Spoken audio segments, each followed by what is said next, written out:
బిర్యానీ ఎలా చేసినా సరే అది పర్ఫెక్ట్గా రావాలి, మసాలా కూడా కరెక్ట్గా ఉంటేనే పర్ఫెక్ట్గా వస్తుంది. అందరు చేసే మిస్టేక్ సరిగ్గా వేయరు మసాలాలు. అసలు చాలామంది ఈ మసాలాల వల్ల స్టమక్ పెయిన్ వస్తుంది అలా ఇలా అంటారు.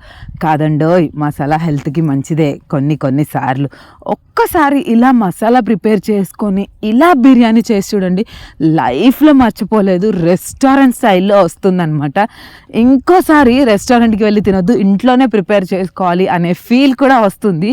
ఈ ప్రాసెస్ అయితే ఎండ్ వరకు చూసేయండి, అప్పుడే మీకు క్లియర్గా అర్థమవుతుంది. వీడియోలోకి వెళ్ళిపోయే కంటే ముందు మేక్ షూర్ టు సబ్స్క్రైబ్, అంతేకాకుండా లైక్ వేయండి. వీడియోని ఎండ్ వరకు చూస్తున్నారు కానీ లైక్ వేయట్లేదు. ఆ రకంగా మళ్ళీ ఒకసారి క్లారిటీగా చెప్తున్నా. కరెక్ట్గా చూయిద్దామని. అసలే హైదరాబాద్ దమ్ బిర్యానీ కదా, మామూలుగా ఉండకూడదు కదా. ఇంత క్వాంటిటీతో బిర్యానీ ఎందుకు చేస్తున్నామంటే మా బావగారు ఆఫీస్లో వాళ్ళకి పార్టీ ఇస్తున్నారనమాట. సో ఆ రకంగా ప్రిపేర్ చేసుకున్నాం. ముందు ఒక్కొక్కటి ఇలాచి, పట్ట, లవంగా అన్నీ దంచుకోవాలన్నమాట. సాజీరా కూడా వేసుకోవాలి. సోంపు అని డౌట్ రావచ్చు, సాజీరా అనమాట. అది ముందు దంచుకొని అది కొద్దిగా వేసేసుకొని అందులోకి మేమైతే 4 kgs ఆఫ్ చికెన్ తీసుకున్నాము, 2 kgs ఆఫ్ రైస్ అనమాట. అంటే రైస్ కంటే చికెన్ ఎక్కువగా ఉండాలి, అప్పుడే టేస్ట్ ఉంటుందన్నమాట. అందులోకి ఒక 4 స్పూన్లంత పసుపు, ఒక 2 కప్పులంత ధనియాల పొడి, అండ్ కారం కూడా ఎక్కువ స్పూన్ల రూపంలో చెప్తాను. కారం అయితే ఒక 5 స్పూన్స్ అయితే వేసుకున్నాము, ధనియాల పొడి ఒక 4 స్పూన్స్ అయితే వేసుకున్నాము. ఉప్పు విషయానికి వచ్చేస్తే ఒక 5 స్పూన్స్ అయితే వేసుకున్నాము.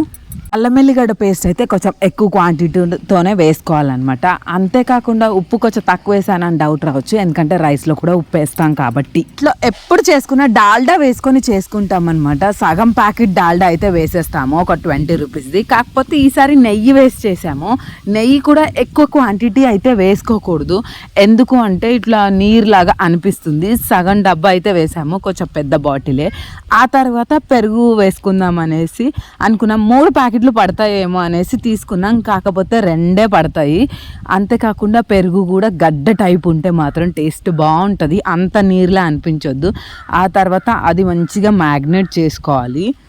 చేసుకొని పెట్టుకున్న తర్వాత ఒక సైడ్ అయితే ఆయిల్ పోసుకొని, అంటే ఉల్లిగడ్డ మునిగే అంతవరకు ఆయిల్ అయితే పోసుకోవాలన్నమాట. ఆయిల్ ఎక్కువనే ఉండాలి.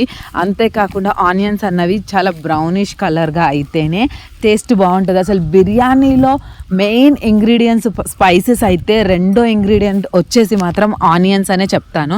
అది గోల్డెన్ కలర్ వచ్చేంత వరకు ఫ్రై చేసుకొని పక్కకి తీసుకోవాలన్నమాట. చేసి పక్కన పెట్టుకున్నాం కదా, అందులో కొంచెం పుదీనా యాడ్ చేసుకోవాలి. పుదీనా కూడా ఎక్కువ క్వాంటిటీ ఉంటే బాగుంటుంది. అందులో మనం ఫ్రైడ్ ఆనియన్స్ ఉన్నాయి కదా, అవి కూడా యాడ్ చేసుకోవాలి. అంటే మనం కలిపి పెట్టుకున్న దాంట్లోనే వేసుకొని మళ్ళీ కొద్దిసేపు అయితే కలిపి పెట్టుకోవాలి. అందులోకి కొన్ని పచ్చిమిర్చి కూడా వేసుకోవాలి. పచ్చిమిర్చితోని టేస్ట్ అయితే చాలా బాగుంటుంది. అయితే తీసుకున్నాను, పచ్చిమిర్చి అయితే యాడ్ చేసుకున్నాను అనమాట. ఇంకా ఫ్రైడ్ ఆనియన్స్ కూడా వేసేసాం కదా, అది కొంచెం కలుపుకోవాలి. అంటే మనకి మసాలా అన్నది ఎక్కువగా ఉంటేనే బాగుంటుంది. 4 నిమ్మకాయలు అయితే వేసేసుకున్నాం అనమాట, కొంచెం పులుపు కోసం. అంత పుల్లగా ఏముండదు. నేను ముందు చెప్పాను కదా బాస్మతి రైస్ 2 kgs అని, అవి నానబెట్టుకుంటున్నాను అనమాట. ఒక 5 minutes నానితే సరిపోతాయి. నానబెట్టి పక్కన పెట్టడం వల్ల ఏంటంటే మనకి కుక్ అయ్యేటప్పుడు ఈజీగా కుక్ అవుతుంది, అంటే ఫాస్ట్గా కొంచెం కుక్ అవుతుంది. అంతేకాకుండా మనం బాస్మతి రైస్ తీసుకుంటున్నాం కదా, చాలా మందికి ఏంటంటే నీరులాగా మెత్తగా అయిపోతుంది, అంటుకుంటుంది అనమాట. అలా కాకుండా జస్ట్ ఒక 40% 50% ఉడకనిస్తే సరిపోతుంది. సరే, ఫ్రైడ్ ఆనియన్స్ అయితే సరిపోవు కదా, మధ్యలో కూడా యాడ్ చేసుకోవాలి కదా. మేము 1.5 కిలో అయితే ఆనియన్స్ అయితే కట్ చేసాము, ఎందుకంటే 4 kgs chicken, rice 2 kgs, onions minimum 1.5 kg అయినా వేసుకుంటేనే టేస్ట్ బాగుంటుంది అనమాట. ఆనియన్స్ తింటుంటే క్రిస్పీగా అనిపించాలి కదా, ఆ రకంగా. సో కలిపి పెట్టుకున్న తర్వాత ఒకసారి ఆనియన్స్ వేసామా, ఆ తర్వాత మళ్ళీ పైన గార్నిష్ లాగా వేస్తున్నాము. వేసి కొద్దిసేపు క్లోజ్ చేస్తే సరిపోతుంది. మనం ముందుగానే రైస్ నానబెట్టుకున్నాము, అది మంచిగా వాష్ చేసుకొని రైస్ అయితే ఒక 40-50% కుక్ అవుతేనే మనకి పొడిగా ఉంటుందన్నమాట అన్నం. అందరూ అనొచ్చు, అరే మెత్తగా కాలేదే, గట్టిగా బిగుసుకుంటుందని. అలా ఏం కాదు, మనం దమ్కేసినప్పుడు సెట్ అవుతుందన్నమాట. ఆ రకంగా మళ్ళీ అందులోకి మనం ఫ్రైడ్ ఆనియన్స్ చేసుకున్నాం కదా, ఆయిల్ ఉంటుంది కదా, ఆ హీట్గా ఉన్నప్పుడే ఆయిల్ అన్నది యాడ్ చేసుకోవాలి. తీసుకొని కొద్దిసేపు కలిపి పెట్టుకోవాలన్నమాట. అంటే మనము ఎప్పుడైతే ఇంకా అన్నం ఉడికింది వేసేస్తామో అనే ముంగటనే వేడి ఆయిల్ వేసుకొని క్లోజ్ చేసి పక్కన పెట్టేసేయాలి అనమాట. ఎందుకంటే నెక్స్ట్ మనం రైస్ వేయంగానే అది కుక్ అవుతుంది. ఆయిల్ అయితే కంపల్సరీగా వేసుకోవాలి, అస్సలు మర్చిపోకండి. ఆ తర్వాత ఆయిల్ వేసాక మంచిగా కలుపుకొని ఆయిల్ అన్నది పైకి తేలాలన్నమాట. తేలేటట్టుగా మనం కలుపుకోవాలి, కనిపించాలి మనకి. ఆ తర్వాత 40% రైస్ కుక్ అవ్వగానే వాచ్ చేసుకోవాలి. చాలామంది ఏం చేస్తారంటే డైరెక్ట్గా వేసేస్తారు.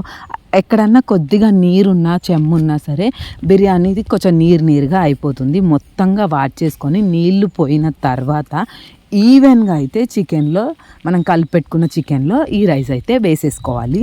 ఎక్కువగా ఒక పక్క తక్కువగా కూడా అలా వేసుకోకూడదు అనమాట. కరెక్ట్గా రైస్ అయితే మొత్తంగా వేసుకోవాలి. ఎందుకంటే మొత్తంగా ఇంకా మనకి కుక్ అవ్వాలి కాబట్టి. ఇదైతే చాలా వేడిగా ఉంది. ఇలా వేడితోనే ఇలా అనేసుకుంటూ వేసేసాను అనమాట. ఆ పలుకు మీదనే నేను పొయ్యి మీద పెట్టేశాను. దాని మీద మనం గాలిపోకుండా ఏదైనా బరువైన వస్తువు పెట్టొచ్చు. నేనైతే దంచేది ఉంది కదా, అది పెట్టేశాను. ఇంకా మంట కూడా కొంచెం లో ఫ్లేమ్లో అయితే పెట్టేశాను అనమాట. కట్టెల పొయ్యి మీద మేము ఎప్పుడు చేసినా దమ్కేసినా సరే, ఎందుకంటే ఆ హీట్ సరిపోతుంది కాబట్టి. ఇంకా కొద్దిసేపు అయ్యాక అది ఇంకొంచెం తిప్పాలన్నమాట. అంటే మొత్తంగా కుక్ అవ్వాలి కదా, బ్యాండీని ఇలా సైడ్కి తిప్పాలి. కుక్ అయింది అనే ముంగట, అంటే ఇంకొద్దిసేపట్లో దించేస్తామనే టైంలో మనం ఆనియన్స్ వేసుకోవాలి, ఫ్రైడ్ ఆనియన్స్. అందులోకి పుదీనా కూడా వేసుకోవాలి పైన. ఆనియన్స్ అయితే ఎన్ని అయితే వేస్తున్నావో దానికంటే కొంచెం ఎక్కువగానే పుదీనా వేసుకోవాలి.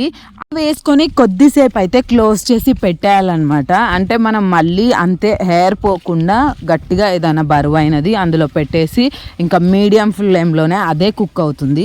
ఇంకో విషయం, దాని మీద నెయ్యి అయినా డాల్డా అయినా ఆయిల్ అయినా వేసుకోవచ్చు. మేము మళ్ళీ నెయ్యి వేస్తున్నాం అనమాట. నెయ్యి వల్ల చాలా బాగా వచ్చింది తెలుసా. నెయ్యి అయితే ఎక్కువ క్వాంటిటీనే వేసుకుంటున్నాము. నెయ్యి లేకపోతే ఆయిల్ కూడా వేసుకోవచ్చు, డాల్డా కూడా వేసుకోవచ్చు అనమాట. ఎక్కువ క్వాంటిటీ అయితే మీద వేయాలి, అప్పుడే మనకు ఆ క్రిస్పీనెస్ అన్నది వస్తుంది. అంతేకాకుండా అక్కడక్కడ కలర్గా కనిపించాలి అంటే కొంచెం ఒక్క నిమ్మకాయ పిండేసుకొని అందులో కొంచెం కలర్ యాడ్ చేసుకొని మధ్యలో ఇలా హోల్స్ లాగా చేసుకొని, అంటే మనం స్పూన్ ఉంటుంది కదా దాంతో హోల్ లాగా చేసుకొని మనం ఈ కలర్ అన్నది వెయ్యాలన్నమాట, పోసేయాలి. అప్పుడు మనకి అక్కడక్కడ మనకి కలరింగ్ అనేది వస్తుంది. చాలామందికి తెలిసే ఉంటుంది, బట్ కొందరు తెలియని వాళ్ళు ఉంటారు కదా, ఆ రకంగా నేను క్లియర్గా చెప్తున్నా అనమాట. మనం అక్కడక్కడ వేసేసుకుంటే సరిపోతుంది. అంటే అలా అక్కడక్కడ వేసుకున్న తర్వాత చికెన్ ఎలా కుక్ అయింది తెలుస్తుంది అనేసి డౌట్ రావచ్చు. ఇలానే తెలుస్తుంది. ఇలా పెట్టినప్పుడు మనకి బ్యాగ్స్ ఇలా హోల్స్ చేస్తుంటాం కదా, అప్పుడు మనం ఇలా తీసే వరకు పచ్చిగా గ్రేవీ కనిపిస్తే ఇంకా అవ్వలేదు అన్నట్టుగా. ఇంక ఇది పోసేసి కొద్దిసేపు ఉంచి తీసేసామంటే ఇంకా బిర్యానీ రెడీ అయిపోయినట్టే. కలరింగ్ ఎప్పుడైనా సరే బిర్యానీ అయిపోయిన తర్వాత, అంటే కుక్ అయిన తర్వాతనే వేయాలన్నమాట. ఇంకా చాలా స్పైసీగా వచ్చింది. ప్యాకింగ్న చూద్దాం అనుకున్నాను, బట్ అప్పటికే టైము 1:30 అయిపోయింది. ఇంకా వాళ్ళ సార్ వాళ్ళు రమ్మంటుంటే దబదబా ప్యాకింగ్ చేసి తీసుకెళ్ళిపోయారనమాట. ఈ వీడియో మీకు నచ్చిందని అనుకుంటున్నాను. నచ్చితే సబ్స్క్రైబ్ చేసుకోండి.